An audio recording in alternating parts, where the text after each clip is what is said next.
Hello everyone, Wayne Motts, President Emeritus and Historian at the Gettysburg Foundation, with my friend and one of our partners, Dana Shoaf, the Director of Interpretation and Education at the National Museum of Civil War Medicine in Frederick, Maryland. And we're up for another Gettysburg medical moment. We love these. Some short history about Gettysburg medicine here on the battlefield. And we're right next to a very special plaque. It's a very unusual plaque on the Gettysburg battlefield. The only one of its type. Yeah, it's the only one of its type. The 32nd Massachusetts Volunteer Infantry Regiment and Surgeon Adams, who worked here on July 2nd. We're near the Wheatfield along the edge of Stony Hill. So Dana, what is it? The regiment thought this was important to put up here. The Regimental Association put it here. So why is it here? And what are we looking at? There's a number of reasons it's important.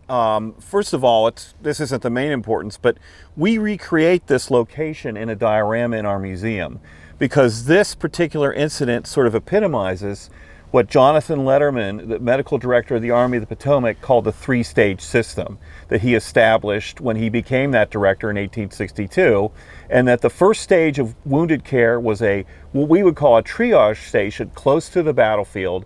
Then soldiers were sent to field hospitals, and from there to general hospitals after they were more fully recuperated. So this is an excellent example of that first stage, a triage station, set up close to the front lines, and we're talking close to the front lines. The Wheatfield is just over here. The Stony Hill we're on basically the Stony Hill.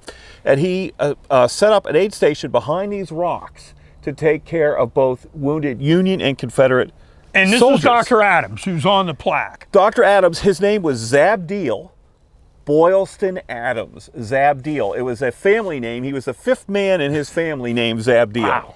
Wow. His precursors were doctors, and he was a descendant of John Quincy and Sam Adams, very prominent Boston area family. When the war broke out, he went to Harvard Medical School, by the way. He's a scientifically trained doctor.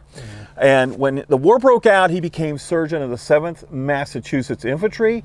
He successfully inoculated that regiment against smallpox. Oh, wow. And he's very proud of that. Yeah. And when the first Battle of Manassas was fought, his regiment was not engaged, but he was in D.C.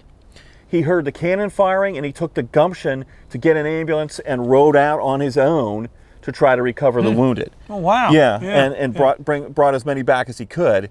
He leaves the 7th after the Peninsula Campaign and will become the surgeon of the 32nd Massachusetts Infantry. And here, Wayne, they're in the 5th Corps. Right. So they're in the brigade of the 5th Corps, and they come in here, of course, to support Dan Sickles, to support the 3rd Corps on July 2nd, 1863 in the afternoon, all around where we're standing. And, maelstrom of death, that's what the plaque used to say over here, and that's what it was. This is one of the worst places of fighting anywhere in Gettysburg. Some of the heaviest casualties. These guys Dr. Adams has got tons of work on his hands here. Well, and the regiment advances, and you know better than I, to the edge of the Stony Hill, about where we are. Right. Their regimental monument is just up here. It's the little shelter half monument that many of you may have seen. That's the regimental for the 32nd.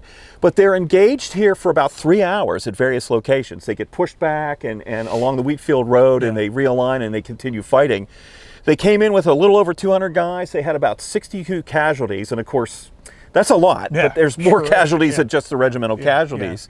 And so he will set up this aid station behind these rocks. And according to the reports, he worked here and in the field hospitals without break for 2 days and 3 nights, taking care of the wounded. And so obviously the men thought so much of what he did that they put this plaque up, and I'm not sure, we talked about it before the broadcast, if it went up in conjunction with the monument or later. It could have been at the same time, but it's the only monument like this to a surgeon on the battlefield that I know of, correct? Yeah, that's exactly right. And we know that Adams is the assistant surgeon, and he is here doing the triage and patching up. They also had a regimental surgeon, or would have, at least by regulations probably. Right. And so they're elsewhere. So we've got part of Letterman's system, you've got a field person working in the field, and then a person that's back more behind the lines. And we covered this a little bit on a previous video that you and I did. Yeah. On Surgeon Moore, exactly. Died at Gettysburg. And this monument is kind of out in the open, but people overlook it because, you know, you can drive by this and miss this easily. Yeah, it's behind. But what's interesting is you know, for the viewers, we're inside this set of rocks here. We've got multiple large rocks for the surgeon to work on, to work behind. Now, Adams retreats from Gettysburg, goes out of Gettysburg, has a pretty prominent medical career. Yes. Afterwards. Well, initially what happened was he worked so hard here at Gettysburg, he went temporarily blind. He lost his vision. So he gets, and so he resigned his surgeon's commission because he didn't feel confident. When his vision returns... I forgot to mention, he went back into service. He joins the 56th Massachusetts Infantry in the 9th Corps as a captain of infantry. Yeah. And at the Wilderness, he's badly wounded in his leg. Yeah. And he's captured. And they wanted to amputate it, and he said, I think I could save it. And he acquired some nitric acid, probably because he's a surgeon and knows what to ask for, and he poured it on his own wound. Oh! And he said the pain was unendurable, but although he's probably not aware of it, he basically sanitized the wound and killed the bacteria, and it started to recover. The Confederates exchange him because he's wounded and they don't want to take care of him. Right.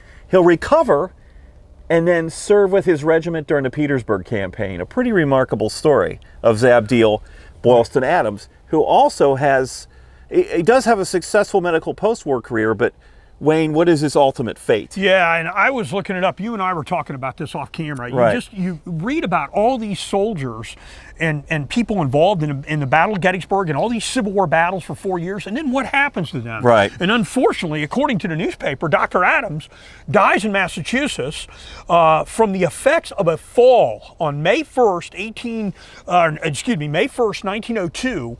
He fell 55 feet from a dam in Southborough, Massachusetts, and the newspaper said that he succumbed to the injuries of his fall, and so he dies in 1902 from an accident, basically, having survived all these battles in the Civil War in this leg wound that he had, and then he's buried in Mount Auburn Cemetery in Cambridge, Massachusetts, which is a very famous cemetery. All kinds of famous people buried in Mount Auburn. But the fate, I just thought the fate of Dr. Adams, after surviving that, saving everybody, I know, to have this fall. On that. I believe he was 72 when he died.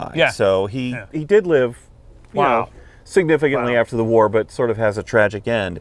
But this is an interesting story. The next time you're up here visiting the Gettysburg battlefield, make sure you stop here. It's just behind the 5th Michigan Monument here, just on the western extension of the Stony Hill, right across from the famous Irish Brigade Monument. Stop just up from the Wheatfield, just west of the Wheatfield. And just walk back here and you'll see this group of rocks and this plaque to commemorate this man saving a lot of lives under fire.